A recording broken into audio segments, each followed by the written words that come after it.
Hi there, and welcome to Enterprise AI Defenders, a show that highlights how enterprise security leaders are using innovative technologies to stop the most sophisticated cyber attacks. In each episode, Fortune 500 CISOs share how AI has changed the threat landscape, real-world examples of modern attacks, and the role AI will play in the future of cybersecurity. I'm Evan Reiser, the founder and CEO of Abnormal AI. And I'm Mike Britton, the CIO of Abnormal AI. Today on the show, Mike is talking with Keith Gordon, Chief Security Officer at CIBC. CIBC is one of Canada's largest banks, with operations spanning retail, commercial, capital markets, and wealth management. As CSO, Keith oversees cybersecurity, fraud, physical security, and third-party risk across the bank's global footprint. A few things stuck with me from this conversation. First, one of CIBC's commercial clients got hit with a deepfake video of someone they thought was their own CEO asking them to move money. Back office detection caught it, but the attack was real. The lesson? Phishing isn't just an email problem anymore. Second, CIBC's been building behavioral biometrics in-house from scratch for 2 years. While fraud losses are trending down, scam losses are going through the roof. The bank can catch the attacker, but it can't always catch a customer who's been convinced their bank is lying to them. And finally, Keith's perspective on agentic AI stuck with me. Giving an agent the right access doesn't answer whether it should use that access. He calls it micro-segmentation for the AI age. Keep agents in their lane, but with enough room to learn. Keith, thank you so much for joining us today. Just to start, can you give our audience an overview of your career and your current role at CIBC? Yeah, sure, Mike, and good to see you. You know, my career has been one that's been filled with lots of interesting things. You know, I never thought that I would end up in cyber. Actually, I didn't even know what it was early on, because my degree was actually in marketing and math. And that's kind of where I thought I would go do my thing. And you know, ended up in e-commerce back when it became a thing. But I was the only guy in marketing that knew anything about computers. So I got the job doing that, but then ended up at Bank of America when we were building out online banking for the first time. And, you know, I had that question and answer session with my boss when I said, hey, what keeps you up at night? And he said, the bad guy's getting in the back door and us not knowing it. And then I asked the question that changed my career, and that was, okay, well, where's our security team? He said, we don't have it. Go build it. Now, mind you, this was 25 years ago. So it's not like this a today thing. This was in the early days when security was not something that was built in. It was an afterthought at best. But it really started that trajectory of starting to understand all of the elements of a security program, and spent 14 years at Bank of America, a couple of years at Capital One, a handful of years at Ally Financial, and then now 6 years at CIBC. And, you know, my career is varied amongst all of the different elements of cyber, plus I've done fraud, physical security. So it's been a really broad spectrum of things that I've done, where at CIBC, as the Chief Security Officer, I now have all of those elements underneath my team.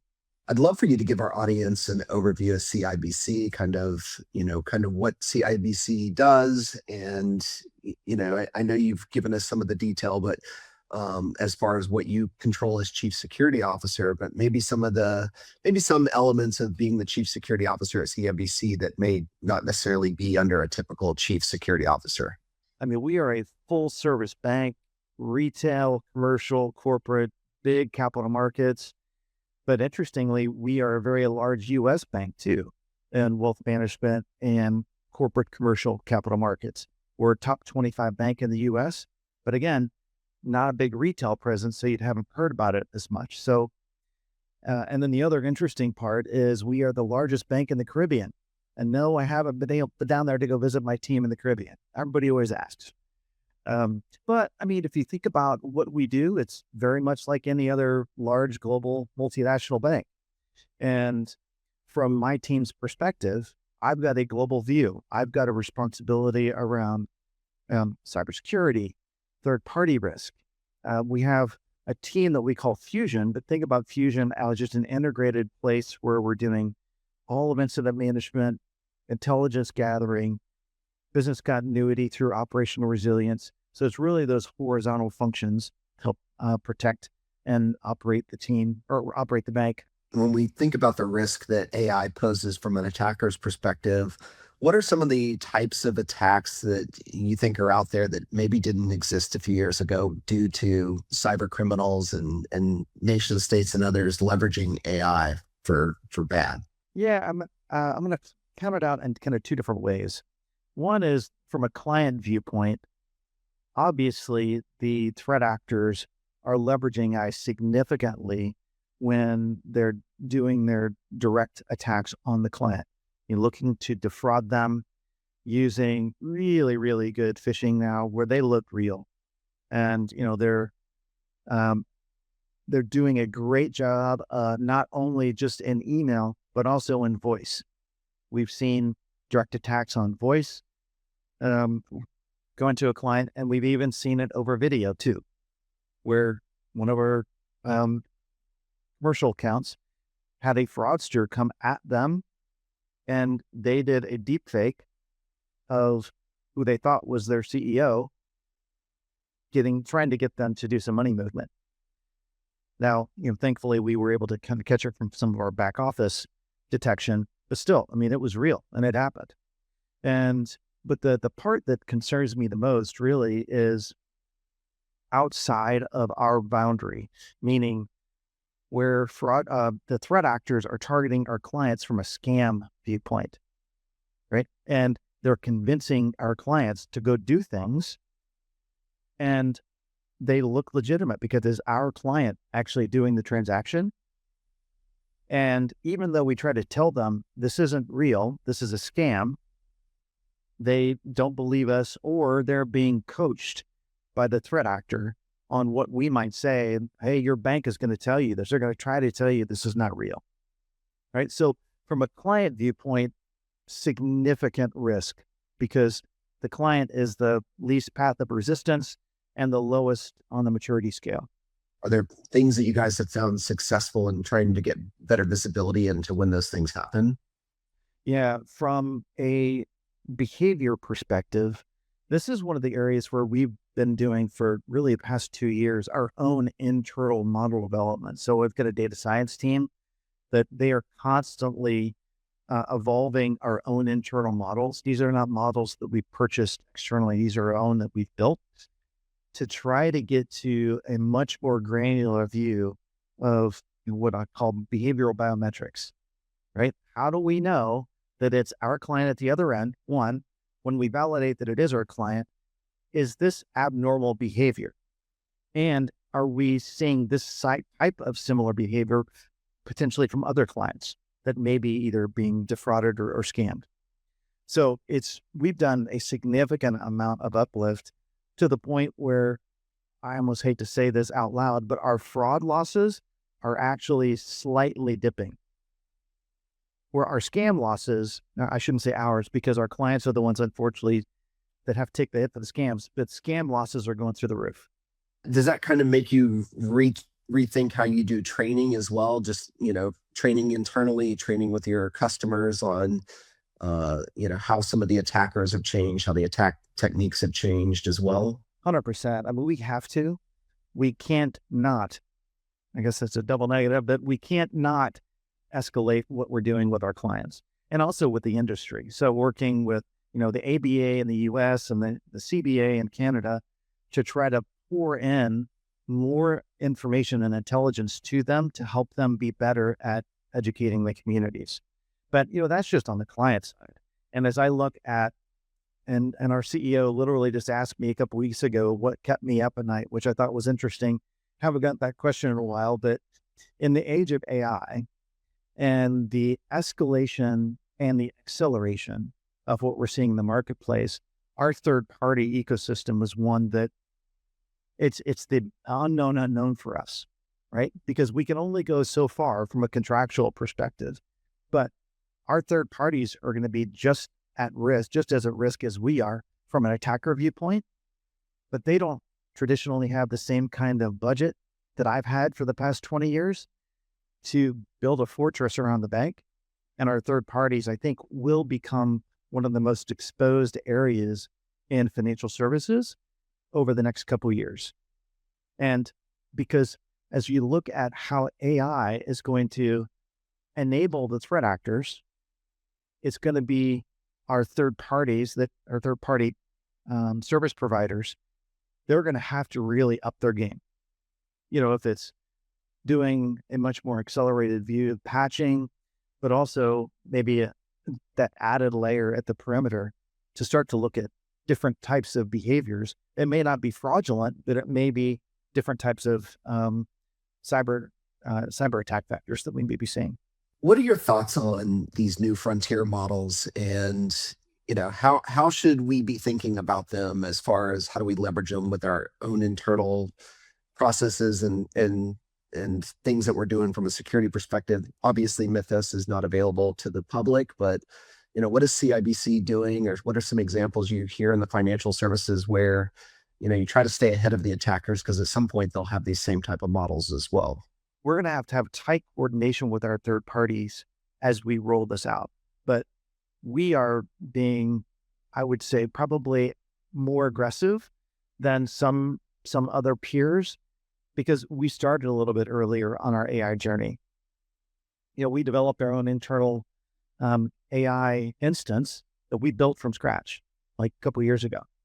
So it's available to every employee in the bank. We've trained them on it. And now we're looking at how can we just extend that architecture that we've built for our own internal use to then drive that deeper into not only our code development, but our QA, and really make this a win for us, where we're going to become more efficient. We're going to become more secure inherently just by increasing the use of them and incorporating them in our DevSecOps pipelines, as an example. We're going to include them, the latest versions that we can, in those pipelines. And it's just going to be how we operate. Are there some areas where your teams have kind of surprised you with their approach on AI? Maybe some wins where, you weren't quite certain that AI would have an oversized benefit and it ended up showing you a lot of potential, or maybe some examples of where AI's really helped your cyber program out? One is in the SOC. Right? Our ability to and to open up more alerts to come in, right? As our environment grows, you get more alerts, but then our ability to translate those alerts down to the ones that really matter has significantly changed our SOC, in that, we don't have folks looking manually at all of the low-level alerts anymore, right? It's just fully automated, and we just get the ones that matter. Secondly, our insider threat program. Same thing, where if you think about the amount of data that sits across our environment that every employee is doing all the time, our ability to not only bring that together, but to understand what it is down to the element wasn't possible. So using, advanced analytics and AI to help synthesize the data and get to the stuff that really matters, and then using some of the fraud model capabilities that we were doing from transaction perspective, doing similar types of modeling in our insider to look at something that says, okay, well, that does look anomalous, but it does go with their job. Maybe they only do it once a year. Previously, we would alert on it and investigations ensue, whatever. But now we're like, nope, we're good. We're covered there. And then obviously fraud, I talked about that a minute ago, where we are significantly uplifting our ability to do transaction verification and identity verification through use of AI. I would also imagine you're probably like a lot of other organizations out there with agentic as well. So it's not just identities of humans, but it's also agentic identities. What are you guys doing around that as far as, how do you manage the risks of identities for non-humans? Yeah, it's interesting. I don't know if it was good or bad, but a few years ago, we had self-identified a risk around non-compliance with non-human accounts. Right? It was just really where we weren't following our own compliance standards that we'd put in place. I mean, nothing crazy, right? But what that allowed us to do is to really understand how we were using non-human identities across the bank and put in automation to help us know what they're doing, but then also to keep them refreshed on a cycle that we should be, like passwords and that sort of thing. So we had done all of the hard work the past 4 years to get to this place to where now with AI, I think a lot of peers, I'm just going to make a guess, may not have that same level of understanding of what a non-human identity is and where they are. And we've already got that inventory, and we've already got the interaction model and the automation built to help us now be able just to pivot a little bit to say, it's not just around kind of point in time. We are going to have to add that behavior aspect on top of it, because I look at AI in two different ways. We've got to build AI for security. Like, what AI capabilities are we adding to make us more secure? But we also have to have security for AI. We've got to make sure that these agents, where they may be provisioned and they may have the right access to do something, but should they be doing it? We've never thought about those types of things before, because if you think about a script does what a script's supposed to do. And now we're enabling these agentic agents to potentially go evolve as they're continuing to operate. So it's a whole different landscape of risk that, ultimately could create risk if these agents start to go rogue, right? So it's like, we got to create the guardrails too. Where do you think maybe we need some different innovation on identity governance? Because I fear with agentic, it's not so much, it is a form of rogue, but it's more of I fear AI wants to be helpful and useful. And so I fear in its desire to please, it will go and do things it shouldn't or find access to things it shouldn't. Where do you think some innovation needs to happen on the vendor landscape to help solve those type of problems? Yeah, it's one of those things that is concerning to me for sure. But how do we ensure that, I mentioned the word a second ago around guardrails? How can we create guardrails just like, maybe 10, 15 years ago when we went from segmentation to micro-segmentation, right? We took the logical architecture and we went from pretty wide lanes to a bunch of smaller lanes within that one. I think we've got to come up with something similar with agentic, because we've got to find a way to keep them in their lane, but still give them enough breadth and wiggle room to still grow and learn a little bit, but not to hop over the lanes, right? And I don't know what you want to call it, but I think it's kind of micro-segmentation in the AI age. That's, for me personally, that's how I look at an area where we don't have good controls. We have controls, but I wouldn't say in this new age they're adequate. How do you partner with your business? Because I'm sure your business has similar mandates on leverage AI and it's super easy to do it. How do you kind of stay with them on making sure those guardrails apply for the new ways that they want to innovate within the business? Yeah, and we've done that through our own internal rollout of AI. So we don't allow any direct external use of any AI models. So we've brought it all in internally. So we've got recipes that have been pre-built that we can enable our employees with. For those that are developers, we've given them their own environment too, where they can leverage our internal tool. But again, we are managing the ecosystem of this, what we call CIBC AI. I know it was novel, but whatever. But we've got all eyes around it. So we've got a lot of control on what goes into it and then what gets created as a recipe. So we've got good inventories. Now, if we had given access external, then obviously we would have no idea what was getting built there. But we've got a good visibility on it internally now. Where do you feel the market's going from a regulatory perspective? Obviously the US is a little slower on federal AI mandates. You got the EU AI Act. Canada's doing its thing as well. So kind of what's your take on where regulations are heading when it comes to AI and generative AI? Yeah, I'm a little worried because I think a lot of regulators are operating from a regulatory viewpoint without really understanding the operational impacts of what they might be putting in place. And it's one of the reasons I'm actually glad that the US is going a little bit slower, because I think it's allowing us to learn a little around what is this thing.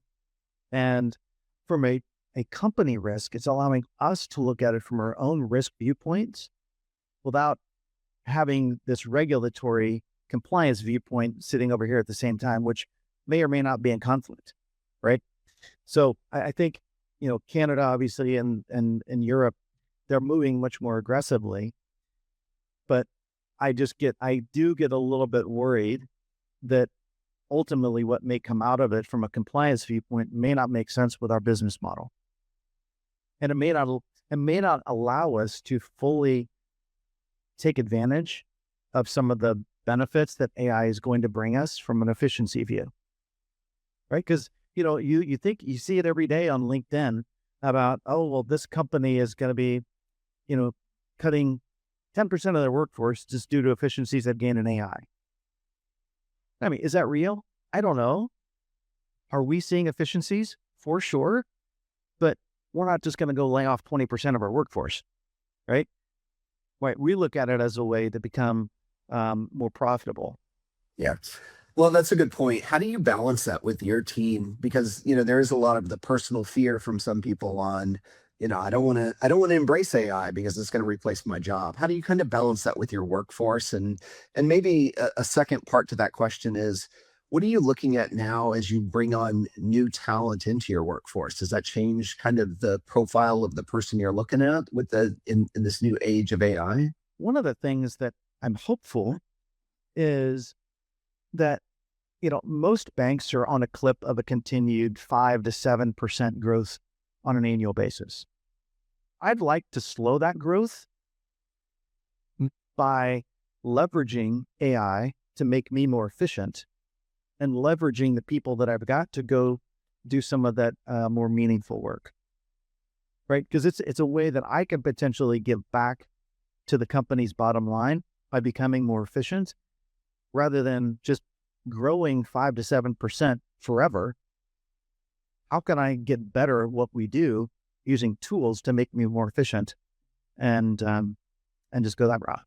But to your other question around how is our recruiting different,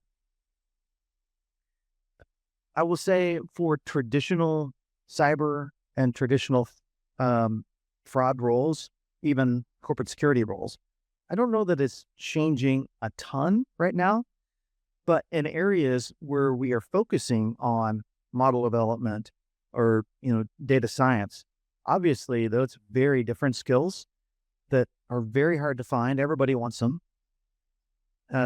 But also we are trying to bring in new talent at a much more aggressive rate. So folks that have been in college that are living right now in an age of AI, it's just how they operate normally, bringing them in and putting them in places where they can provide benefit back to us through these. We've actually been doing some challenges on innovation. How can you use AI to innovate what we do? And we just did a quick random test like that. And we threw out, hey, if you want this, you're going to get, 200 points. We have this internal system that we use. You get points and you can turn the points in for stuff. But we got like 300 ideas in like 2.5 weeks. It was crazy. So obviously folks are beginning to think differently, and we're just trying to find ways to pull that out. This has been a really good conversation. And one of the things that we do on our podcast is we have a little bit of a lightning round at the very end. It's kind of the short bite-sized tweet answer for just some rapid fire questions. They're all meant to be, little less on the, techie side, a little bit more thought leadership type of stuff. Sure. So now that you've been in this role and you've been a CISO multiple times, what advice would you give a security leader stepping into their very first CISO or chief security officer job? Maybe something they might overestimate or underestimate about the job. Yeah, a couple things. One is don't go in think you know everything. You have to trust in your team, especially when you get to like a CSO that has multiple different and variant different types of functions. You got to trust in the team. But at the same time, culture is everything, because the world in which we live between cyber and fraud, it can be sometimes overwhelming for our teams, and creating positive culture creates positive outcomes. So I'd say don't overestimate what you think you know, but then also don't underestimate the impact that you can make culturally as a team. There's so much information out there and technology changes so fast. What's the best way for security leaders to stay up to date on just new things in AI, new things in technology in general, and their implications from a cyber perspective? Yeah. Well, I don't know about you, Mike, but I've got a laundry list of daily intel updates I get emailed to me every single day. There are lots of intelligence firms that are out there willing to, if you just go sign up, they'll email you stuff every single day. Everything from super technical all the way up to headlines. And every single morning, so I start a little bit earlier, and the first 30 minutes of my day, that's what I'm reading. I'm reading the summary of what's been happening the past 24 hours. And then, of course, I've got my normal websites that I like to go to too, that allow me to kind of read a little bit more depth about some of the articles that I may be seeing coming out. Because the daily intel updates, those are just the headlines. But in some cases, I need to go down a little bit deeper. We always love to ask this one. It's more of the personal side of things. What's a book that you've read that's had a big impact on you and why? And it doesn't have to be cyber or even work related. I'm going to link it back to something I just said a second ago, but it's actually right over there on my bookshelf called How to Influence Friends and How to Win People, Influence Friends. Is that right? How to Win Friends, then Influence People. Sorry. It's an old book. Very old book, actually, but it gets back to how you treat people and the culture that you create in a relationship absolutely creates better outcomes. One of the things that I did that was an offshoot out of that book was when I joined CIBC, first thing I did in my first year is I met with every director and above in my entire team. Now, we've got a big team. That was like 160 people. But I gave 160 people 30 minutes of my time one-on-one, and I didn't talk about work. I just said, tell me about yourself. Tell me about your journey. How'd you get here? Tell me about your family. Right? And really what that did was that set the precedent around what I care about. I care about them as a person first, but then also gave them a connection to me personally. So I have found that since then, I get people coming directly to me, shooting me notes saying, hey, Keith, I was just thinking about this, wanted to get your thoughts. Or, hey, I just noticed this risk that I wanted to highlight to somebody, and I thought I'd start with you. That's powerful. All right. So final question on the lightning round. You've had a very storied career, a lot of accomplishments. What gives you hope, or what inspires you for the next generation of CISOs and security leaders that are on deck that are coming up now? What we didn't have 20, 25 years ago when I started was all of these tools. I mean, in many cases, we were figuring it out and working with some companies to go build it, because we said, we've got a gap here. Please, someone go build it and we'll buy it. So I think it's the good and the bad of the current ecosystem is there's an overwhelming amount of service providers and software companies out there. But I think using something as foundational as like NIST as a framework, and then overlaying that framework with an assessment of where you are, and then you can link directly into the market to understand what you can go get. I mean, it's so much easier than it ever was, and so much more organized, which I think helps the CISOs of the future.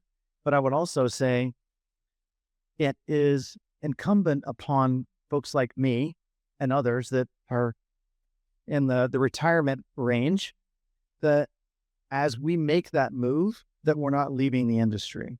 We're staying connected to it, to stay back, to help mentor, coach, and be a part of other up-and-coming CISOs' lives. Well, that brings us to the end of this episode, Keith. I want to thank you again for joining us today. Really enjoyed your insight and all of the various topics you talked about, and definitely inspiring to hear you talk about how AI is being leveraged at CIBC and just your thoughts on cybersecurity in general. So thanks for joining us. No, thank you for inviting me. This has been great. That was Keith Gordon, Chief Security Officer at CIBC. I'm Mike Britton, the CIO of Abnormal AI. And I'm Evan Reiser, the founder and CEO of Abnormal AI.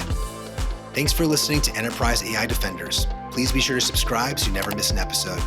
Learn more about how AI is transforming cybersecurity at enterprisesoftware.blog. This show is produced by Abnormal Studios. See you next time.